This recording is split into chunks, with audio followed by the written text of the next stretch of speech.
Pertama-tama akan dijelaskan mengenai pentingnya penyiapan tanah. 5 unsur penting untuk pertumbuhan tanaman padi adalah kecukupan cahaya, suhu, udara, air, dan unsur hara atau nutrisi. Akar menyerap 2 dari unsur tersebut, air dan unsur hara. Air dan unsur hara yang diserap oleh akar tersedia di dalam tanah. Tanah dan akar berperan penting untuk menunjang pertumbuhan tanaman di atasnya. Penyiapan tanah menghasilkan kondisi fisik tanah yang terbaik untuk pertumbuhan akar dan pertumbuhan tanaman untuk meningkatkan produktivitas tanaman. Selanjutnya, penjelasan mengenai pembajakan tanah pertama. Tujuan pembajakan tanah pertama adalah sebagai berikut. Menghancurkan tanah menjadi butiran halus yang cocok untuk pembibitan maupun penanaman. Bajak lahan bersama dengan sisa tanaman untuk menambah pemupukan. Keringkan tanah. Hasil pengeringan tanah ini merubah nitrogen organik menjadi nitrogen anorganik yang mudah diserap tanaman.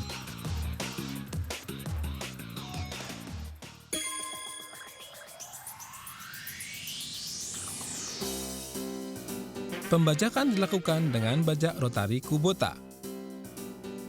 Bajak rotari memiliki 2 keunggulan utama. Pembajakan yang efisien dan penghalusan tanah sangat mungkin dilakukan dengan bajak rotari. Perataan tanah dapat diselesaikan dengan memanfaatkan plat penutup bajak rotari. Pisau pada bajak rotari dapat memecah tanah, menghasilkan tanah yang halus dan kaya oksigen. Selain itu, pembajakan bersama dengan sisa tanaman atau gulma menghasilkan tanah yang kaya unsur hara. Tanah yang kaya oksigen dan unsur hara ini sangat menunjang pertumbuhan padi dan menghasilkan peningkatan jumlah dan kualitas panen.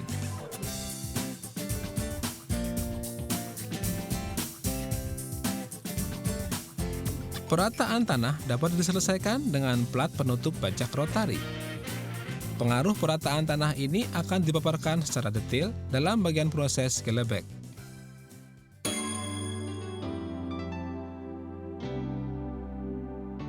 Lahan sawah membutuhkan tingkat kelembapan yang tepat untuk proses pembajakan. Tanah yang terlalu kering dan keras lebih boros tenaga traktor. Tanah yang terlalu basah mengakibatkan penghancuran tanah tidak sempurna. Kedalaman olah lahan yang ideal untuk pertumbuhan tanaman padi adalah sekitar 15–18 cm. Pengolahan yang terlalu dangkal dan pertumbuhan akar yang kurang baik akan mempengaruhi pertumbuhan tanaman karena berkurangnya penyerapan unsur hara dari tanah. Sisa tanaman juga akan muncul ke permukaan tanah. Untuk menjadi perhatian bahwa merubah kedalaman olah secara drastis memiliki efek yang merugikan yang meliputi perubahan pada lingkungan tumbuh akar dan penetrasi air yang berlebihan yang dapat mengakibatkan pengurangan hasil panen. Periksa kedalaman tanah yang diolah, baja 1 cm lebih dalam pada tiap kali putaran, lakukan terus sampai mencapai 15 cm. Kerja pengolahan biasanya dilakukan pada kecepatan sekitar 2–3 km per jam. Kecepatan manusia berjalan sekitar 4 km per jam, jadi kecepatan kerja traktor sekitar setengahnya. Jika bekerja lebih cepat dan jarak olah pisau rotari meningkat, butiran tanah akan lebih besar.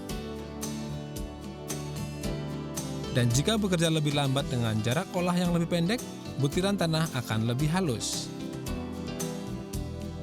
Putaran PTO yang lebih cepat juga akan memperhalus ukuran butiran tanah, sedangkan putaran PTO yang lebih lambat akan memperbesar butiran tanah.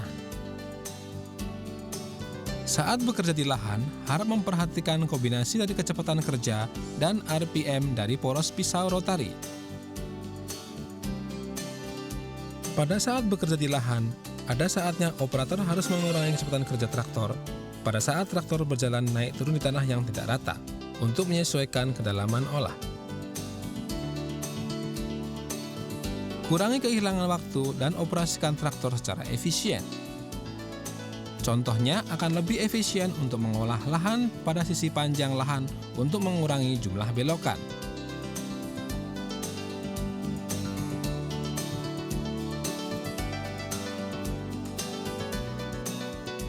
Pastikan tidak ada bagian lahan yang tidak terolah. Luruskan batas lahan pada awal dan akhir pembajakan untuk mencegah pembajakan yang berulang di titik yang sama dan mencegah kerusakan tanah. Jangan melewati kembali lahan yang sudah diolah dengan roda belakang yang berat.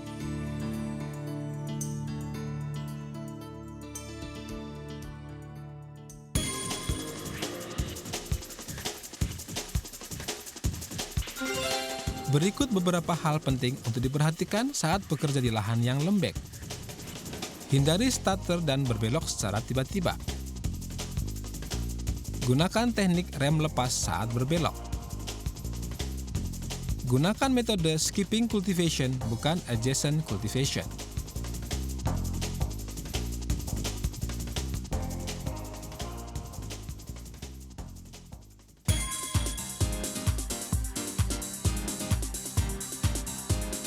Metode pembajakan terdiri dari adjacent cultivation dan skipping cultivation. Pilihlah metode yang paling tepat sesuai dengan kondisi lahan, berat traktor, kemampuan belok traktor, dan lain-lain. Di sini akan dijelaskan tentang metode bajak paling dasar, adjacent cultivation. Cara ini dimulai dengan membajak barisan berurutan dari tengah lahan hingga penyelesaian dengan 3 putaran menuju ke dalam dari garis batas lahan atau pematang. Cara bajak ini dapat mengurangi overlap sehingga dapat mengefisienkan kerja di lahan.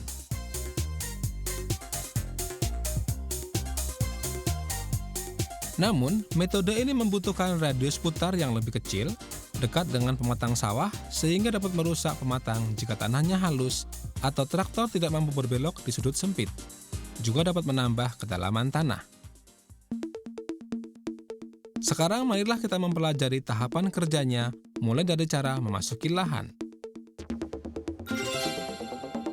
Masuki lahan secara lurus mengikuti kemiringan.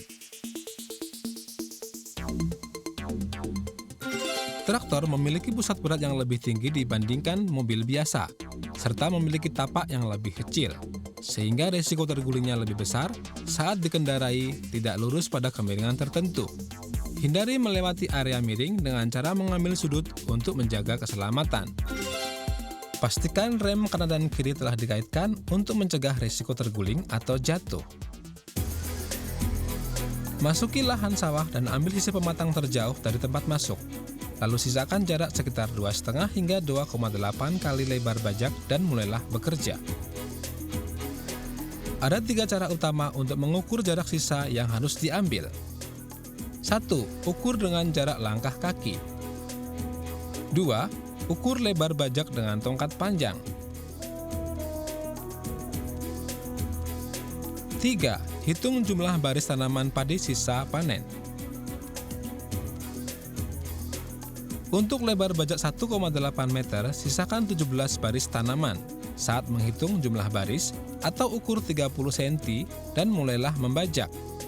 Cara ini akan menyisakan overlap sekitar 10 cm selama putaran pembajakan, menghasilkan efisiensi kerja. Sekarang saatnya memulai pembajakan. Pertama, periksa kedalaman bajak. Kedalaman bajak didapatkan dengan mengukur kedua sisi hasil bajak dan dirata-ratakan.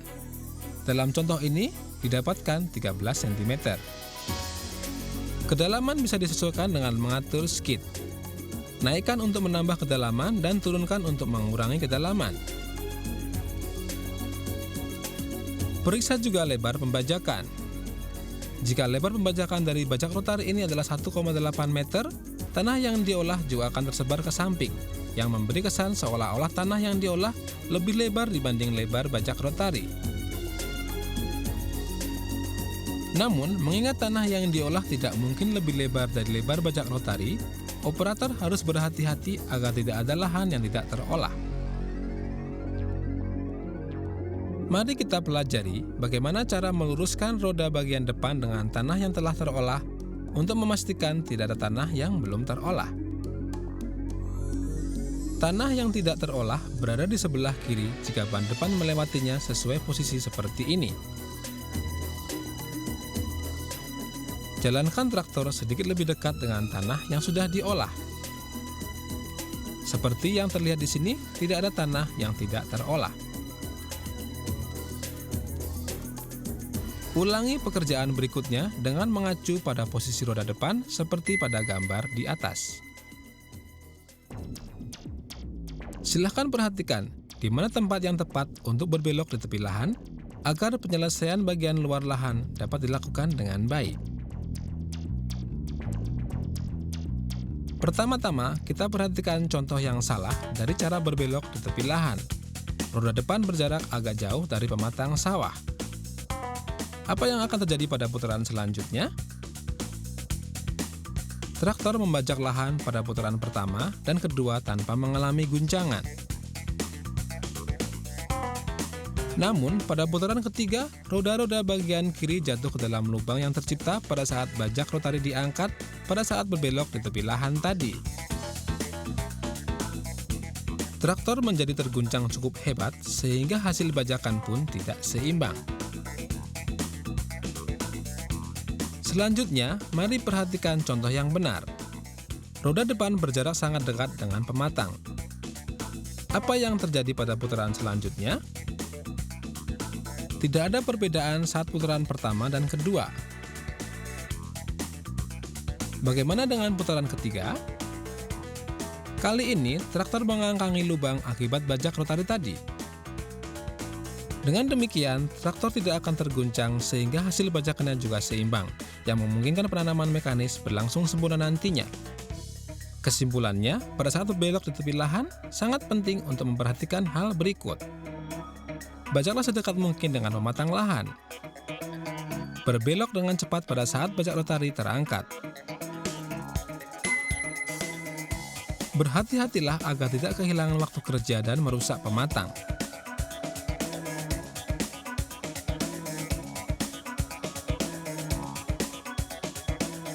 Sekarang kembali ke pekerjaan di lahan. Luruskan traktor segera setelah berbelok di tepi lahan untuk menjamin bahwa tidak ada lahan yang tidak terolah. Selanjutnya, sejajarkan ujung dari baris pengolahan sebelumnya dengan tepian lahan. Turunkan bajak rotari dan mulailah bekerja. Bagian dalam lahan sekarang sudah selesai terolah. Sekarang, penjelasan mengenai cara bekerja di bagian luar lahan. Untuk bagian luar lahan, mulailah bekerja dari pematang yang dekat dengan lokasi masuk ke lahan. Sebaiknya bekerja dengan arah berlawanan putaran jarum jam untuk mengurangi bagian yang tidak terolah.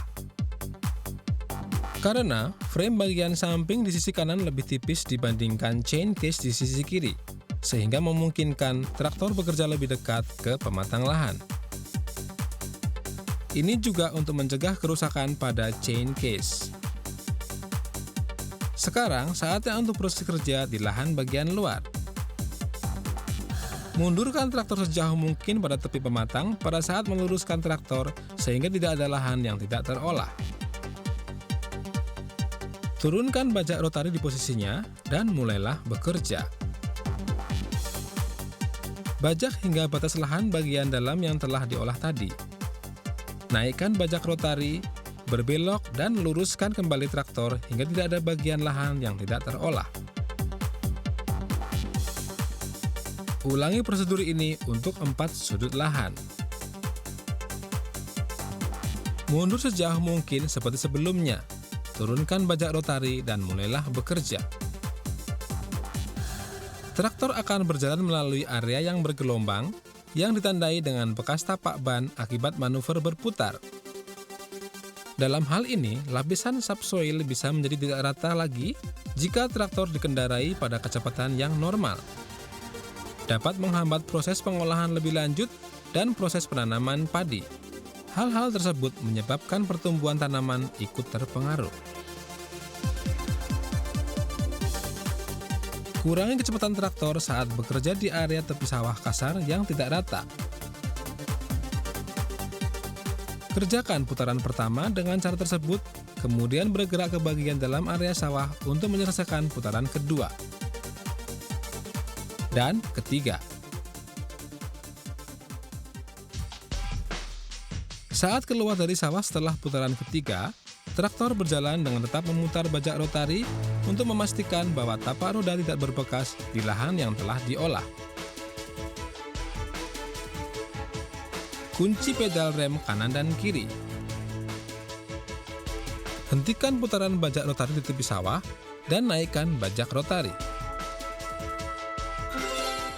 Kemudian, keluar dengan arah maju sesuai kemiringan menuju ke jalan. Jika bagian depan traktor terangkat dikarenakan kemiringan yang curam, turunkan bajak rotari tanpa memutar PTO dan berjalanlah keluar. Pastikan bahwa pedal rem kanan dan kiri telah terkunci. Ini untuk memastikan proses keluar sawah yang aman. Keluar dengan cara mundur juga dimungkinkan. Dengan cara ini, bekas tapak ban akan tertinggal di lahan yang sudah diolah, namun akan lebih aman untuk keluar dari sawah. Pilih metode yang paling sesuai dengan situasi yang ditemui di lahan. Dalam kedua cara, kunci pedal rem kanan dan kiri, dan keluar sesuai dengan arah kemiringan. Ini adalah hal penting untuk diingat. Demikianlah akhir penjelasan bagian pembajakan.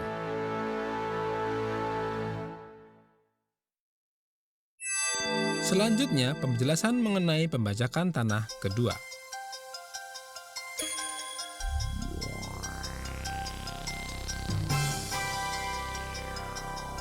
Bajak kedua dilakukan sebelum penanaman padi dengan menjenuhkan lahan dengan air untuk menghaluskan tanah dan meratakan permukaan tanah. Di Jepang, bajak kedua biasanya dilakukan dalam 2 tahap. Tahap pertama bertujuan untuk menghaluskan tanah.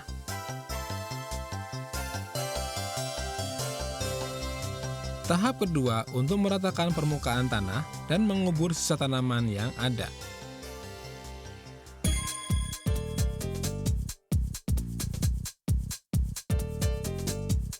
Level air yang dianjurkan adalah dengan menyisakan 30 hingga 50% permukaan tanah yang dapat dilihat. Namun, jika tanah sudah cukup jenuh dengan curah hujan sebelumnya, dimungkinkan untuk mengerjakan lahan saat 50% permukaan tanah masih terlihat, sebagaimana contoh pada lahan sawah ini. Jika level air terlalu tinggi, permukaan yang tidak rata menjadi sulit terlihat, sehingga menyulitkan dalam proses perataan. Proses penghancuran material organik seperti jerami pun menjadi lebih sulit. Karena sawah dataran rendah umumnya menyimpan air untuk produksi, lahan yang tidak rata akan menyebabkan gulma tumbuh pada bagian tanah yang meninggi. Bibit yang tumbuh di tanah yang lebih rendah terendam dan tidak mampu berkecambah dengan baik, sementara drainase lahan menjadi sulit dan masalah lainnya pun akan timbul. Periksa area yang tidak rata saat mengenangi lahan dan sesuaikan pekerjaan selama bajak pertama dan bajak kedua. Tanah yang tidak rata dapat diratakan dengan plat penutup bajak rotari.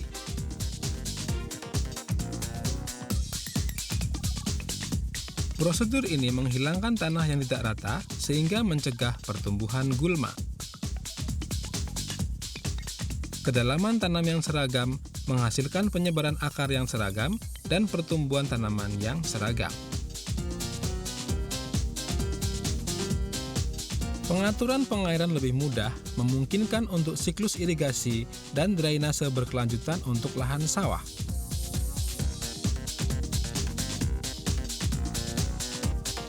Tujuannya adalah meratakan dan menghaluskan tanah hingga kedalaman kerja sekitar 8-10 cm. Kecepatan kerja 2,5 hingga 4 km per jam lebih cepat dibandingkan kecepatan bajak pertama. Bagaimanapun, tujuan tahap ini adalah untuk meratakan dan menghaluskan tanah, sehingga amat penting untuk bekerja dengan perlahan dan menuntaskan bajak kedua dalam satu tahap. Bajak kedua yang berlebihan menghasilkan tanah dengan partikel yang halus namun dengan oksigen yang kurang sehingga merugikan pertumbuhan tanaman padi.